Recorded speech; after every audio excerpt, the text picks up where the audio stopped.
This is an official Goddess Productions remix.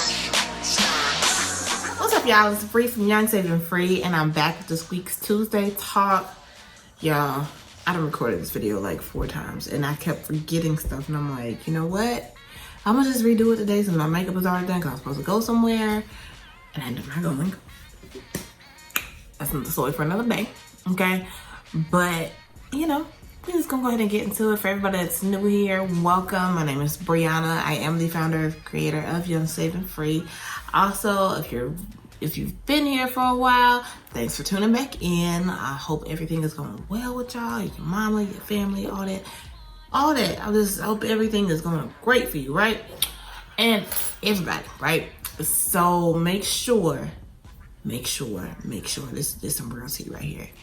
Make sure you're subscribed to my channel and that you also click the notification bell so you don't miss another video from me. Okay, cool.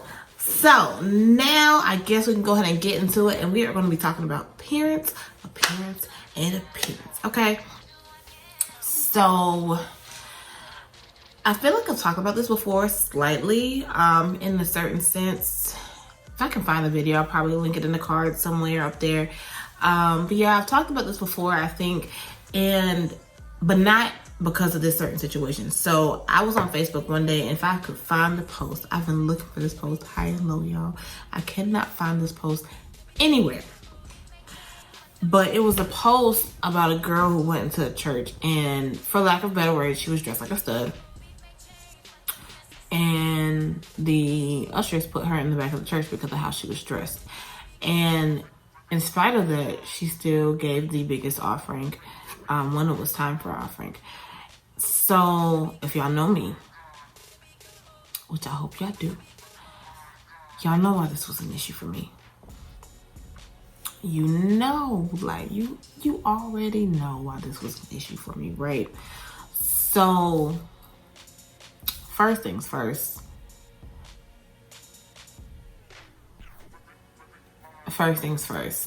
The first issue was that why she had to sit in the back of the church. Why?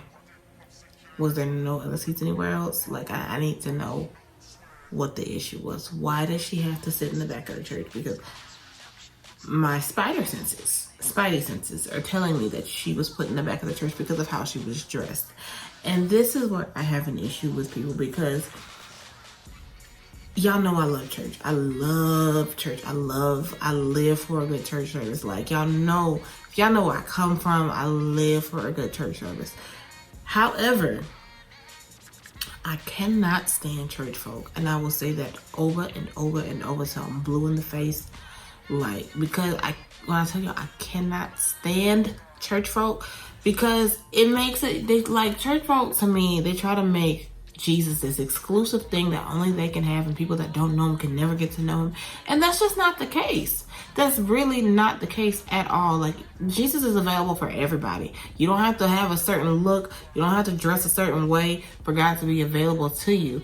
And yes, I just fixed my lash, sort of, because it's still kind of messed up, but whatever.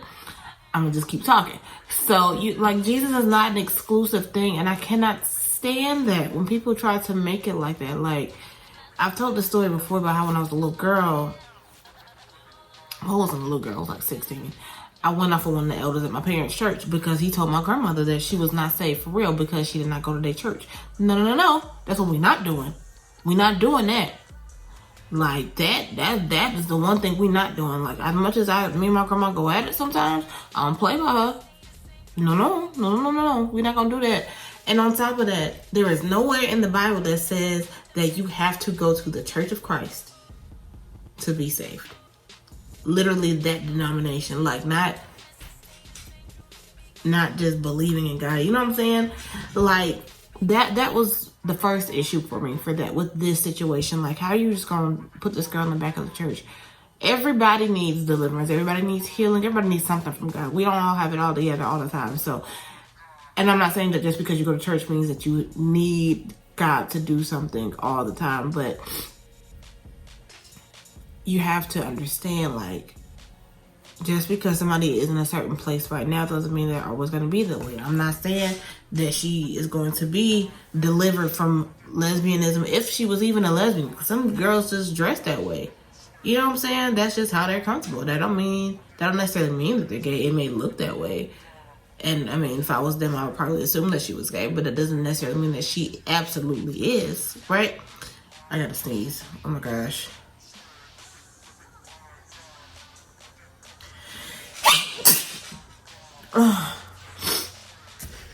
Sorry, y'all.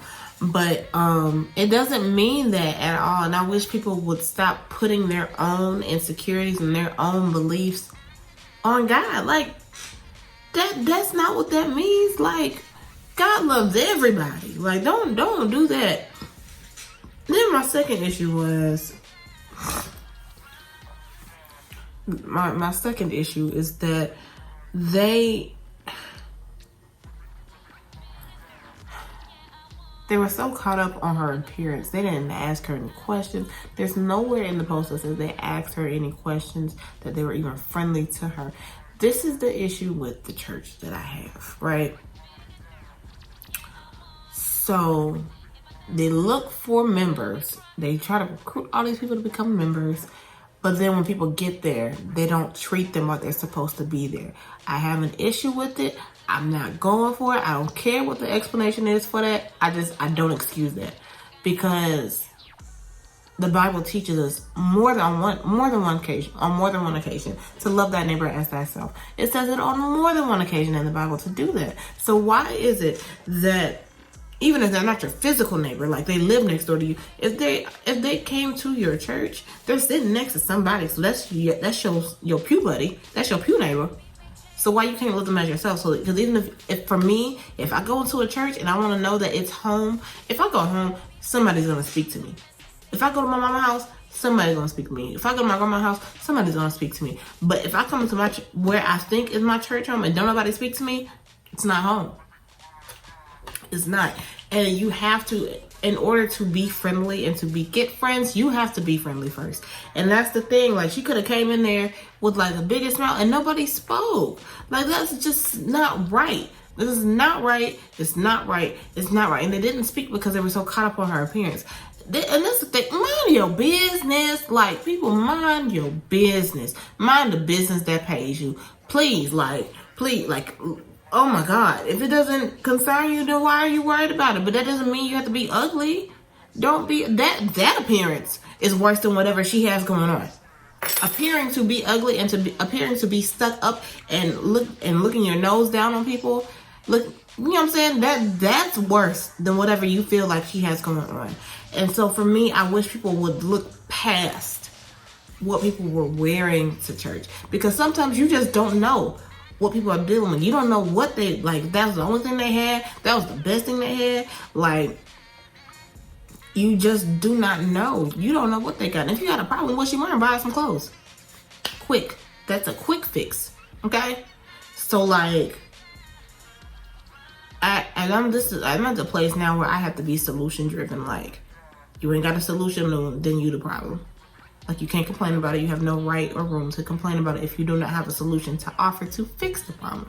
So, in that situation, if you didn't buy her no clothes, if you didn't offer to, give her some clothes or something, or anything like that, you have no room to talk to her at all. And the crazy thing is that in spite of how she was treated when she got there, she still gave. Because listen, I'm gonna be 100 with y'all. Y'all know I keep it real with y'all.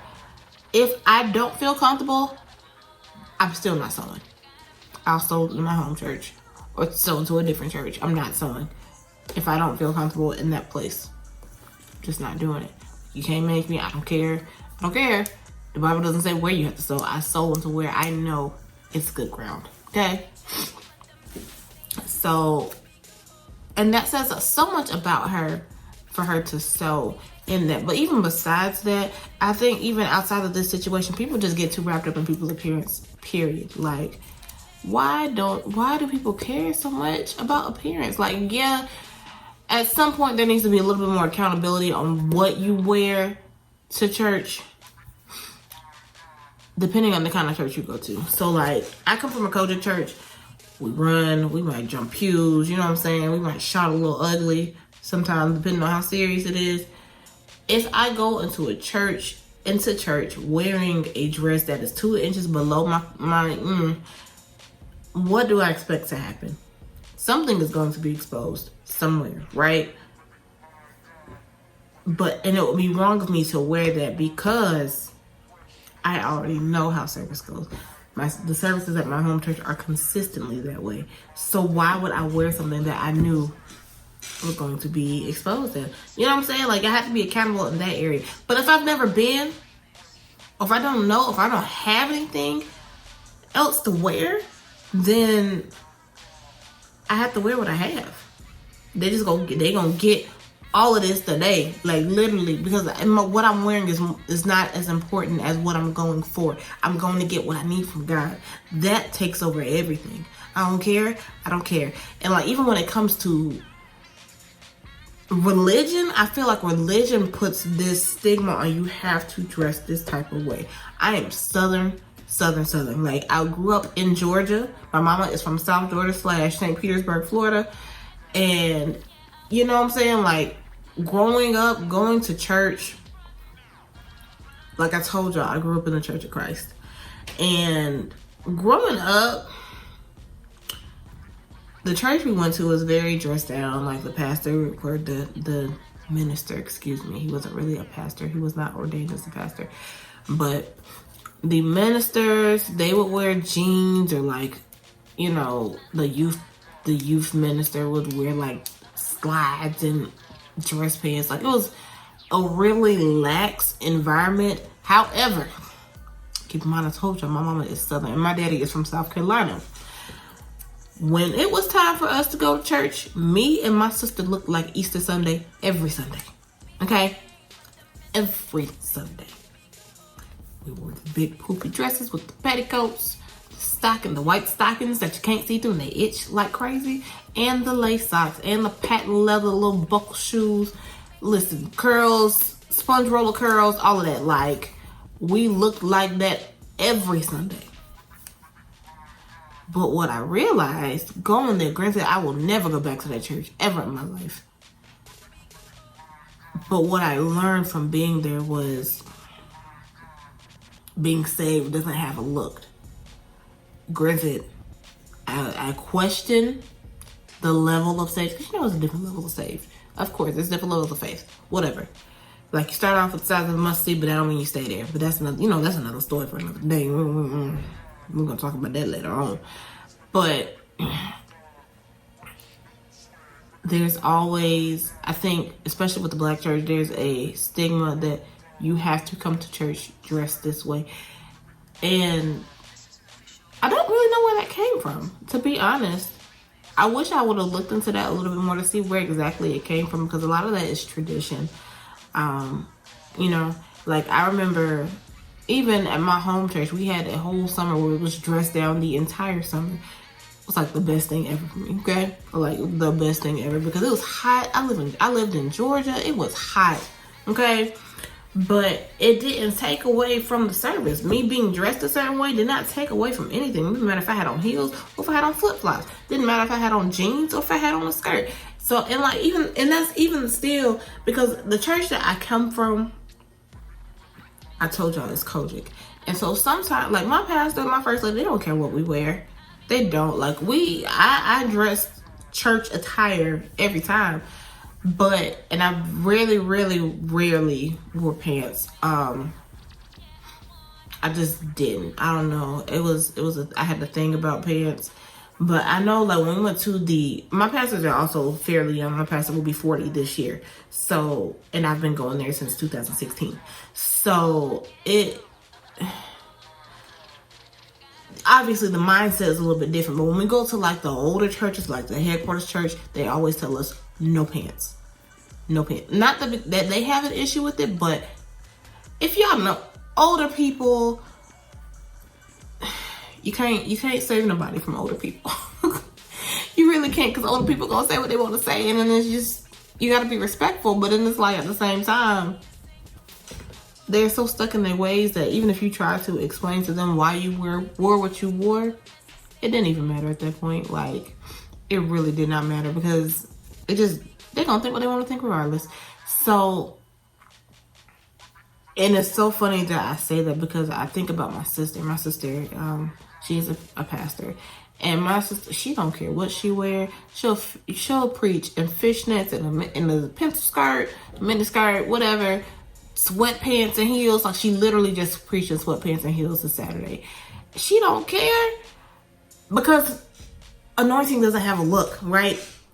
John the Baptist is the perfect example. He looked like a wild man out in these streets. He just looked crazy. His hair wasn't combed. He was eating bugs and eating like honeycomb and bees and stuff. Like, but he was so anointed that he's the only one that could have baptized Jesus. He's the only one that was able to do that. Nobody else. But a lot of times when we see people and they're not the look that we think people should look, we be like, oh no, they can't sit next to me. I don't want to sit next to them. They can't touch me. No, ew. Like, no. So, and it's so funny to me because we get so caught up in that, but it's like, that person could be your blessing. If you go by appearance alone, you will miss your blessing every single time. Every single time. Like, I swear to y'all, you will miss your blessing every single time. Like, for example, right? I don't really get into cars and stuff like that. And I'm sorry, I just did that tongue pop thing, a little ghetto girl thing. I can't help it. But I don't really get into cars like that. But for my right now, that I know that I could get right now, dream car is a Jeep Grand Cherokee Summit, right? My dream car is a Range Rover Sport, black on black. I need it to be nice with the panoramic roof, all that stuff, black on black. I need it in my life, right? So yeah, those things are what I want, but my blessing is in my Honda Accord that I have right now, right? My blessing is in that because I don't have a car note. All I gotta do is put gas in it and listen, get you a Honda because Hondas are great on gas, okay? They are amazing on gas. Like, I'm trying to put y'all on game real quick. But, you know what I'm saying? But I get caught up in the look of the Jeep and the look of the Range Rover, but my Honda Accord is serving me just fine, like, just fine. And that's the thing, you can't get so caught up in the looks because you will miss your blessing every single time. How many times have we dated somebody because of their looks? Like, you know, like, I have a type. I'll be honest with y'all. If you look at all the men that I've ever dated, except for one, you will know that I have a type. I like them tall. I like them red. Not like red like my hair, but like I like them red, bearded, you know, a little built, you know. I like them like that. But sometimes that's not what my blessing, you know, that might not be where my blessing comes from when it comes to marriage. That might be something different, you know? Who knows? Who knows what my husband's gonna look like? But that's what I mean. If I got so caught up on that, and if my husband did not look like that, I would have missed it. I would have missed it. Am I speaking out to existence? Possibly. Because your girl is not married, so let's make up, ignore that. But that's what I mean. Like, we get so caught up in what people look like, and we think that if they dress a certain way, then they have to live this kind of lifestyle. Absolutely not. Because I know, listen, granny drawers get dropped as much as a thong and a G-string do, okay? Listen, them skirts, just because you're wearing a skirt to your ankles, they raise up just like a mini skirt do. Listen, I'm trying to tell you. So don't get so caught up in what they look like, because sometimes, even if your outward appearance looks up to par, sometimes your inward appearance is that shines more than the other, or even that darkness, it overclouds that. You know what I'm saying? Like, there's some people that completely look the part, but are the nastiest people you'll ever meet. The nastiest people you'll ever meet. And it's so funny that we like, oh, she looked like she could bless me. Oh, right there. And it's like, even when we think about how people treat money, like, most of the time the people that have the most money have the most regular lives. Like, I've been in a room, I've had the blessing to be in the room with multi-million-dollar people, right? And they don't dress like with all, you can always tell new money, right? We all know what new money look like, people that's trying to overcompensate with all the labels and all of that. But one of the people that I met, he was wearing Levi jeans, a t-shirt, and was driving a Honda Pilot. And it was like, he could have bought an Aston Martin cash if he wanted to. Could have bought my favorite, the black on black Range Rover, cash. But he's driving a Honda Pilot. And I didn't question it because, you don't have, who are you trying to impress at that point? Who are you trying to impress with your appearance? Because literally, when you come to church, it's not about how people look at you. It's not how people think about you. Because it's literally about you and God. Your relationship with Him. That's it. That's it. That's all that matters. Just your relationship with Him. Literally, that is it. Like, I don't know what else to tell y'all. I really don't. There is no look to say. There is no look to anointed. There is no look to any of that.